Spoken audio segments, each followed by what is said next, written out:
അസ്സലാമു അലൈക്കും. ഞാനിന്ന് കാണിച്ചു തരാൻ പോകുന്നത് എൻ്റെ വീടിൻ്റെ ടെറസിൻ്റെ മുകളിൽ മുന്തിരി കായ്ച്ചു നിൽക്കുന്നതാണ്. 2 വർഷം മുമ്പാണ് ഈ മുന്തിരിത്തൈ നടുന്നത്. ഏകദേശം ഒരു 40 ദിവസം മുമ്പാണ് മുന്തിരി പ്രൂൺ ചെയ്തത്. പ്രൂൺ ചെയ്തതിന് ശേഷമാണ് ഇങ്ങനെ കായ്ച്ചു തുടങ്ങിയത്. കുലകുലയായിട്ട് മുന്തിരി ഉണ്ടാകണമെങ്കിൽ പ്രൂൺ ചെയ്യണം. പ്രൂൺ ചെയ്യാതെയും അപൂർവമായിട്ടൊക്കെ ചില സ്ഥലങ്ങളിലേക്ക് കാണാം. എൻ്റെ മുന്തിരിത്തൈ ആദ്യമായിട്ട് പ്രൂൺ ചെയ്തത് കൊണ്ട് 6 കുലകളെ ഇതിലുള്ളൂ.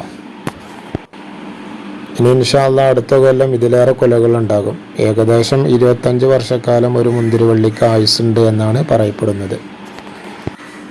മുന്തിരിച്ചെടിക്ക് മെയിനായി വേണ്ടത് നനയാണ്. അതോടുകൂടെ തന്നെ ചാണകപ്പൊടിയോ എല്ലുപൊടി പോലെയുള്ള വളങ്ങൾ ഇട്ട് കൊടുക്കുന്നത് നല്ലതാണ്.